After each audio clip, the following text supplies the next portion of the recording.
I'm on my last day now with Volvo's EX90. Currently heading home to Oslo, driving from Bergen, crossing over the mountains to deliver this EX90 back to Volvo Car Norway. This is a press car that I've had for now 6 days. I've driven almost 2,000 kilometers in it.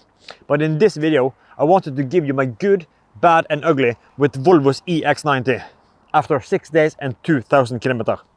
So let's kick it off from beautiful Eidfjord. Let's start with the good things. You know, every time I make a video with the good, bad and ugly, I always say that there's always more good things than bad things with a car. On all the Volvos I've tested, from the smallest XC40 T5 plug-in hybrid up to the legendary XC90, I always find significantly more good things, and I have to narrow it down to like top 5, top 3. And then I always find something bad and maybe one ugly thing at the end. However, this is the only time I've really struggled to find good things with the EX90. I have really struggled to put down like 3 definitive good things, because every time I've written down a good thing or things I like, it has always come with a little but there's a little, not perfect, but yeah. Let's now kick off my top 3 good things. And remember, I'm reporting these top 3 as a Volvo enthusiast, as a Volvo owner. I have owned a XC90, I've owned a XC60. And as I said, I'm on my 12th Volvo now, the EC40. But I've been through many of them. 3 V60s, 2 S60s, XC90, XC60, V40, XC40 and now EC40. I've had a bunch of Volvos. So I'm giving these top 3 as a Volvo enthusiast. So just bear that in mind. But my point number 1, actually driving experience. Because the EX90 are actually a quite pleasant car to drive along with. Relaxing, peaceful, it's really quiet in the cabin. Volvo have done a great job with noise insulation. From tire noise, wind noise.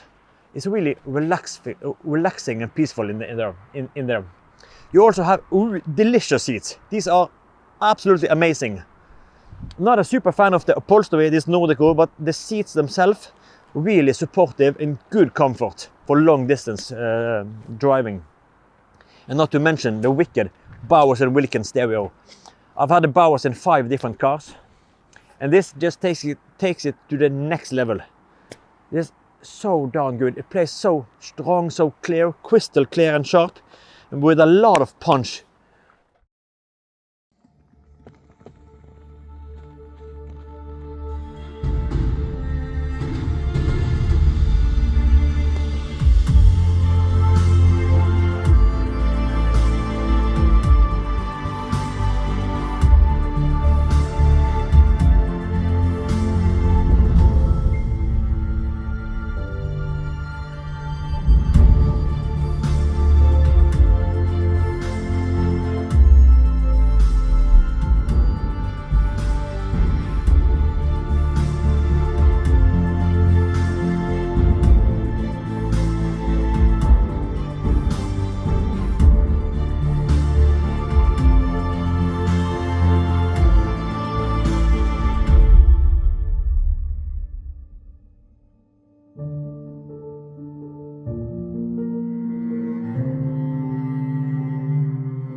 So the Bowers & Wilkins, that is something I would highly recommend in the EX90. So driving experience, and also the power delivery. You know, this is the twin motor. So this has a system power of 408 horsepower. We have a front motor on 245 horsepower. This is the primary motor. So when regular driving, you have a front wheel drive car. According to Volvo Car Norway, they said that the rear motor will engage at 130 km per hour and over. But maybe there's different inputs that the car reads, and maybe it will also engage it under 130. But when you start up the car, the first kilometer, or kilometer per hour, the first when you initiate the drive, then you will have all-wheel drive, and then it will disengage, and then it's just a matter of when will it engage again. But you can activate it via the infotainment on constant all-wheel drive. But back to the motor specification. 245 horsepower in the rear and 163 horsepower. 245 in the front, 163 in the rear. So 408 horsepower. We also have a twin performance option. We have the same front motor, 245, but the rear motor from 163 are bumped up to 272, giving us a system power of 517. And this is the twin motor, but this is more than sufficient. I had, like today, driving 80 zone, there was a couple of tourists probably driving like 60, so I quickly took a little overtake. And this is so effective from like low, high 50, low 60, and just smash the throttle and just hammer on, quickly back in your lane, even without exceeding the speed limit, of course. But this is really rapid. You can really instant torque delivery. So the power figures, the driving experience, but then we have the little but factor. Because I'm not super amazed by the dampers and the air suspension. This has air suspension. I've seen it. It can lower down when you let's see, I can show you, maybe you can see it on if the car will open, so you can see it demonstrated. You see here, I can lower it down for easy entrance to the luggage room, pretty low actually. And there's a button in the infotainment that lets you between soft and hard, or soft and firm or something. However, I don't think it's very comfortable. Yeah, it lifts up again. I don't think it's very comfortable, and I'm actually quite surprised because all the people I have talked with, both customers, both owners or potential customers, owners, sales staff, they all say that this is superior in riding comfort or dampening versus the outgoing XC90 or the XC90.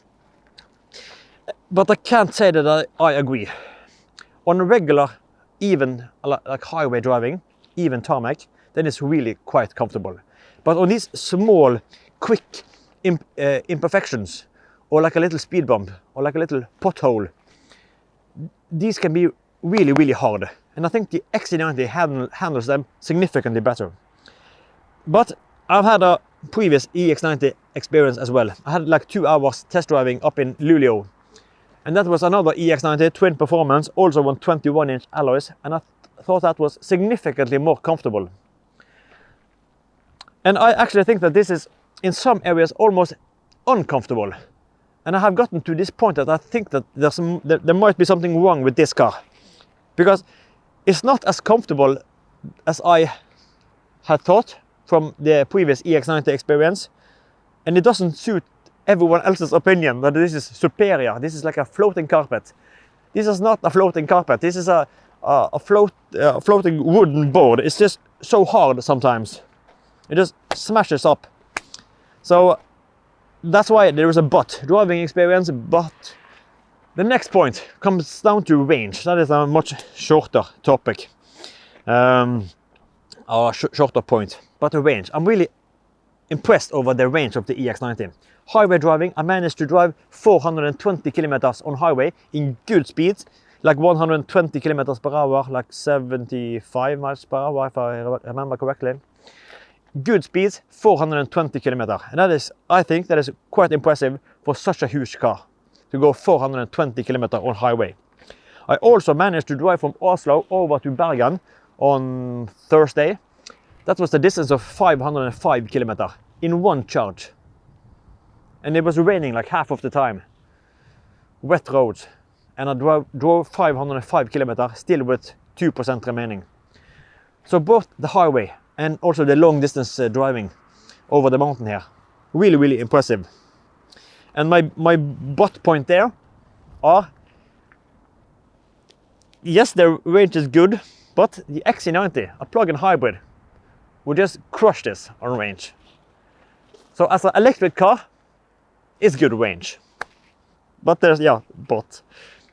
And then the next point, I have to say, exterior and interior design. That is my point number 3. I think it's a handsome car. It's not XC90 handsome, so that's why there's a but there. But I think it's handsome, at least compared to some of the competitors. I think this is, it's not offensive in any way. From all the angles you look at the EX90, I think it's a handsome car. Maybe slightly generic in the front. It doesn't have that character that Volvo used to have with their XC90 inscription and R design. Even I saw an XC60 or 2 XC60s when I was in Bergen. It was one summum and one R design. Distinct characters in each car. Same car, but distinct different characters. And here this is more one size fits all. Unisize. You just have to accept this more generic, smooth front. I would love to see a more sporty version, more dynamic in the front or in the styling. But yeah, that was my top 3. Driving experience, range, and exterior and interior design. Interior design actually pretty nice. It's a beautiful interior to look at. So that was my top 3. Let's now jump further over to my list of bad things. And then we come to the bad things. And this has been the bad thing from the first moment I picked up this car. That has been the user experience with this touchscreen and this EX90. It's been a bad thing the whole experience. It has been a thorn in my eye. The way you interact with the screen and the limitations and some of the setup that we have on this 14.5 touchscrreen. I'm now going to show you some of the elements. And this list could be significantly longer. But for me, it all starts with this home screen. Because this is the home screen. There's only actually one way to change the home screen. That is to one press at the home button. And then look what happened to the media and the phone connection. This is what you got. This is what you got to play with. So it's either a massive map or a crazy big map. But what if I know where I'm going? Why can't I reduce the map ever so slightly? Because some of these icons down here, when you're sitting at the driving position, these are pretty small and far away and maybe at the angle. And here you have, yeah, now it's camera, but when we are driving, yeah, one pedal goes away, camera goes away, no, one pedal stays, but camera goes away, and we get constant all-wheel drive. And to hit that and look at it, and also the same with this maximum defroster. In the farthest right, really clumsy, and I would like to have some customization options. To see that I want a tile that goes up here, or I want an additional tile that I can select, like I want a huge icon of the max defroster and like the constant all-wheel drive. Bigger icons higher up. Because now they are so far away and so small, because the map are apparently the most important thing on this 14.5 touchscreen. So I wish we could have some customization to maybe have a little line here on the side for some favorite buttons that you can just either put on top of the map or like a black line here with your favorite functions. So for me, it's a little hassle also with the same with the hazard button. On the XC90 and all other Volvos, or at least non-electric Volvos, then you have that button row. And you can easily press that hazard button without even looking down at it. Because it was at the end, you can feel that end, and this is the first physical button. Here is a digital button, and you have a button here, but there's no indentation. So you have to look, okay, it was this button. And sometimes when you're driving on a highway, and suddenly there's a stop in traffic, then you want to alert the car next behind you, and then you can quickly press the hazard button. But here it's slightly cumbersome. You have to, okay, I have to find it. So the home screen, not a big fan. And then if we jump further to the quick controls, the same thing here. Volvo have set a couple of favorite buttons. But what if I want to have different favorites? And why do you need to be reminded that you have a grey EX90 in this size? Just take away the car and give me 2 or 3 customizable buttons. Because like the rain sensitivity, why are this here and so small again? I can't understand who said that this was okay to put rain sensitivity here. And if you are on this screen, you can't access the defroster. You have to be back on this screen. So, I don't know. I don't think this is a... It looks great, but the user experience for me have kind of been really bad. And now I'm going to show you 3 examples to what really annoys me. Because say you want to put on your park lights. Because when I'm driving late at night, if I want to stop in a bus stop or something, either to check my phone and write a message, or grab some food in the bag or something, then I want to stop, and usually I just twist the light stalk on my EC40 twice, and then I have park lights. I don't need to exit the car, but here, car icon, lights, and this is the park light.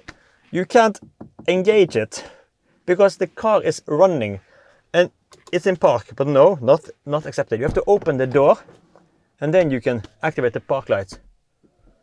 How dumb is that? It's just give me it easily accessible, and when you're in drive again, if you want the engine running and you... So just a quick stop, then you can't access the park lights. So other cars can be distracted by your lights because you can't bloody activate that shit. Oh, so yeah, bad thing. And then say you want to activate your rear fog lights, because one of the stretches I had, I wanted to activate the fog lights. So same thing, car icon, lights, rear fog lights. It's like 3 operations just to get access to that thing. Why did they bury it in the screen? But then maybe the worst thing are the massage, because this EX90 have amazing seats. And you can see here, basic adjustment, just twist that wheel. Next one are for your tilt and your lumbar support. Next one are for side support, so your bolsters. But how do you activate the massage, do you think? So when I'm driving, right hand on the steering wheel and using the left hand for this, I can't activate the massage without changing hands and then start. But why can't we do it like the old-fashioned way? Everything on the seat control on the side of the seat. So the user experience for me is just annoying. Give me favorite buttons, please. Take away that car, give me favorites button so I can customize the options that I want access to quickly on my fingertips. And then the next thing, the next bad thing with Volvo's EX90. Just gonna have some chocolate. But be aware that this doesn't fly away. I bought a Kinder Surprise. A little Kinder. Little chocolate treat. I haven't eaten these on like 10 years probably. But you know, the EX90 are quite a beautiful car. It's also an expensive car. We're talking like 1,150,000. This is Volvo's flagship, their flagship SUV. Well, we got a little surprise in here. Volvo's flagship SUV. Top of the line. It is quite beautiful. And they want to be premium, luxurious.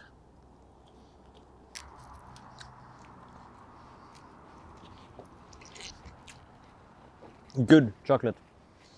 I haven't eaten these since I was a little kid. But I wanted to have this surprise thing. So let's open it up and see what we got in this Kinder Surprise. Oh, we got, I don't know, some kind of plastic toy. It actually says Volvo on it. That was quite interesting. What can this be? Well, if I try to stand up without falling, this is actually the Volvo key fob. This little plastic toy. Plastic, fantastic. This is what you get when you buy Volvo's EX90. A car that priced 1,150,000. You get something that you can find in a Kinder Surprise for kids. A plastic toy No buttons, nothing. This is what you're gonna get. No functionality other than like a NFC. So when you get close to the car, because I have this proximity sensor on, usually it works, but sometimes when I'm recording, the car gets confused. But now, door handles pop out. So proximity sensor. And this has a very limited time span in terms of battery. Because Volvo Norway said this will last 29 days before you need to charge it. And you can charge it at the same wireless phone holder in front. And especially if you have the proximity sensor on, then this thing's battery will run out faster, because every time you're nearby, the car or the key sends a signal. You are near, open the door. You are go away, close the door. You are near, open the door. So if you want to keep this slightly longer, take off the proximity sensor. Then this will last longer, but you have to charge it regularly. You have to charge it frequently at this wireless phone charger. And now let's look at the difference between my own personal car, the EC40, and the EX90. This is a car for like 600 and high 600. This is the key that you get with your EC40. And also every other Volvo. Previously they were wrapped in leather, but now plastic fantastic. But you still have the alarm button in case you want to attract some attention to yourself if somebody tries to rob you. You have button open or close and open, and also open the luggage room. But I thought this felt cheap, this plastic fantastic. The EX90 takes it to the next level. That is just even more plastic, and there's no buttons at all. What is this shit? For your $1 million or $1 million kroner car. This is what you get. Volvo, they say themselves, and probably customers, most customers maybe, will use their smartphone as like a digital key. So every time you have your phone nearby, you can just access the car. You see? Sometimes this proximity sensor gets annoyed at me when I'm just walking around recording. But you get the point. You can access the car with your smartphone. Sadly, I have trust issues. I don't trust my phone. So when Volvo Norway asked me, do you want to have the digital key on your phone to test it out? No, thank you. Because I'm not going to leave this key in Oslo and then drive to Bergen. What the heck happened if this doesn't work? So I have trust issues. I wanted the physical key, but then they gave me this. I was just, what the heck? I wish there was an option to buy a regular key. You give me just an option. I would gladly pay like 5,000 to get a key with physical buttons. So in case this proximity sensor doesn't open, yes, you can pry the door open like this, and then it will open. But just give me a button so I can open the glove, the boot lid, or I can just. It's I don't know. This feels just like a little toy. I have been afraid of losing it the whole week. But yeah. So the key tag, key fob, that is a bad thing with such a expensive premium model, and then they gave us this Toys R Us Kinder Surprise toy. So you can have that Kinder back. I don't need that one. Give me a regular key, please. And then the last bad thing with Volvo's EX90. And this, I have already made a video about this, 400 volt versus 800 volt, because this is the next bad thing. Maybe many people are wondering, should they wait for the 800? Have they made a bad choice with going for this model, the 400 volt? And just that thought process, and that you have to consider that, what happens when you sell it? I think that is a bad thing, because as I said in my 400 versus 800 volt video, I think this is, for a majority of customers, this will be very, very good. You won't notice any difference versus the 800. So if I should say something regarding that, I hope you don't worry about 400 versus 800. It has no difference in your regular day-to-day life if you primarily charge at home. If you charge 99% at home, this won't affect you. So I hope anyone aren't concerned about this. The only thing I was concerned about are the second-hand value. If many people will be concerned about it, or look at this as a outdated model. Because this has all the benefits except that one thing. And that's the 800 volt with the rapid charger. You can have a higher peak charging to reduce the charging time. But beside that, this is an EX90. So for me, I don't think you should be worried. But for me, it is a bad thing that some people are worried about this. But yeah, that was my top 3 bad things. User experience, and then key tag, and lastly now the 800 volt 400 volt issue. And then we have the ugly thing. And I'm not sure how to put this. But remember, this comes from a Volvo enthusiast. As a Volvo owner, I've owned the XC90, I've owned the S90, so I've had 2 90 cars, fully loaded. And long story short, I think the EX90 are a disgrace for the 90 name. I don't think it earns the right to be called a 90. This should be called like EX82, EX78, because it's not worthy to be called a 90.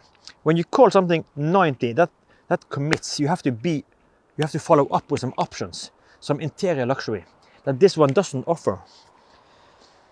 And I think I feel offended on behalf of the 90 cars, the XC90. This is supposed to be, I know it's not the successor for the XC90, but it lives side by side. But in reality, in interior luxury, it's a class level. And I'm talking small elements, such as the XC90. There you can upgrade the headlining. So you can go for the Nubuck headlining, and that gives you leather or Nordico on the sun visor, and also the grab handles. That's not an option here. You get plastic sun visor. Plastic. Then we have leather wrapped dashboard. In the 90 series, it followed over in all 4 doors. This was optional. In the 60 series, so the XC60, V60, XC60, you could also get a leather wrapped dashboard, but it didn't follow over in the doors. So the 90 cars gave you something else. It gave you more. Yes, it was optional because you didn't need to buy it. So you can have a standard V90, but you still had a 90. There was some things that was separated from the 60 cars. And that is important for me, because that is one of the attractions with the 90. You can upgrade some elements to enhance the interior luxury. Plastic sun visors in a 90 car, that's the shit I have in my EC40. 40. No panoramic shade. I have a shade in my EC40. Yes, it is manual, but in the XC40, there you can get an electric shade in a 40 series car. My S60 had a sun curtain. Not optional here. Not even optional. I wish Volvo could realize that this is a 90 series car. This commits. If they don't want to give it as standard, obviously, make it a additional extra. Give us like a luxury pack that we can get on our EX90. And the luxury pack should include a different headlining, like Nubuck. They should have given us Nordico on the sun visors. They should have given us sun curtain in the rear doors for the kids. They should have given us an electric sun curtain in the roof. I don't care how much it costs. Give us the cost and see how many customers that are willing to pay that cost. I bet you there's a lot of people that are willing to pay the cost to get an electric panoramic roof cover or sun curtain. So give us like a luxury pack, bundle up some things, and also a proper key tag. Just a couple of elements to enhance the experience. Because what this is based off, why I think this is a disgrace, are that it is so good and it's also so expensive. But how much more would Volvo need to invest in the EX90 in order to just give it that little extra edge? We're just talking a couple of %. Because if this is like 90% a perfect car, if it is 90, why stop at 90? Why just make it finish? And they say, oh, the car will be too expensive. Okay, this is 1,150,000. Would it matter if it was 1,200,000, like 50,000 more? If then you could get the additional extra features, like a sun curtain, like a rear curtain in the or a sun curtain in the rear doors, or maybe Nubuck on the sun visor. Just small things to enhance the tactical feeling, and also that volume knob. It feels kind of plasticky. It doesn't have the metal finishing that the previous, or the EX90 and the previous Volvos have. Just give us an extra level of luxury in a 90 car, or call it something else. This is the only Volvo I don't feel enthusiastic about.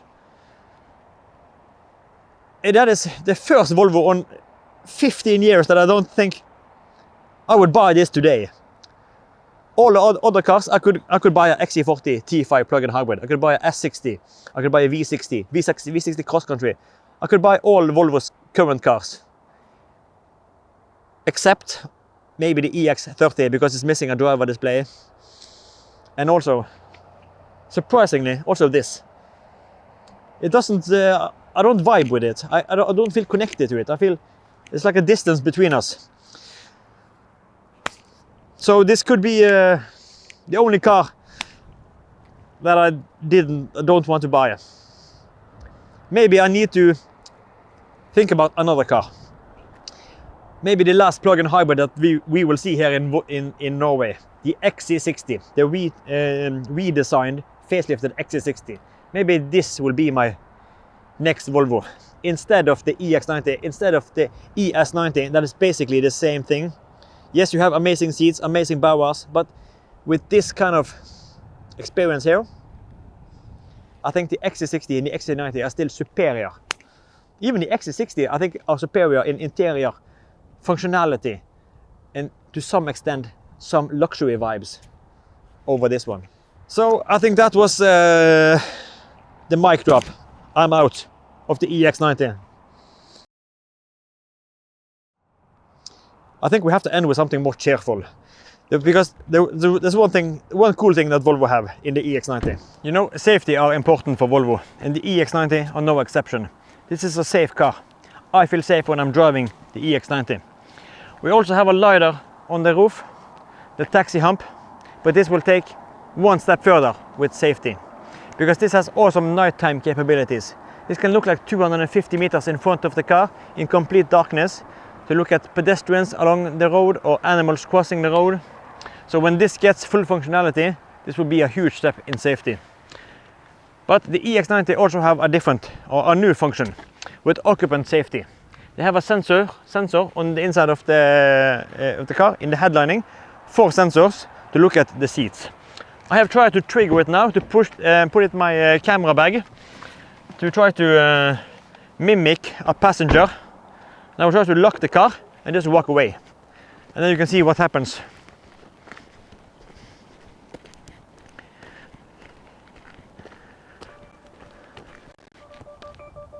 So it alerts me and alerts its surroundings that something is wrong. This chime. And then you have to think, what the heck is going on? And you have to go back and open the car and see, oh, you forgot your little kid, or you forgot your dog, or something. So, awesome with safety tech. So, I think that was it for this video with the EX90. Now it's time to continue my journey over to Oslo. And then, hopefully, I will see you in the next video. Not sure what that will be about, but this was my last with the EX90. So, thank you for watching. Thank you for commenting on all of my videos. Huge thanks to each and every one. But that's it for this time. I'll see you in the next one. Take care and bye bye.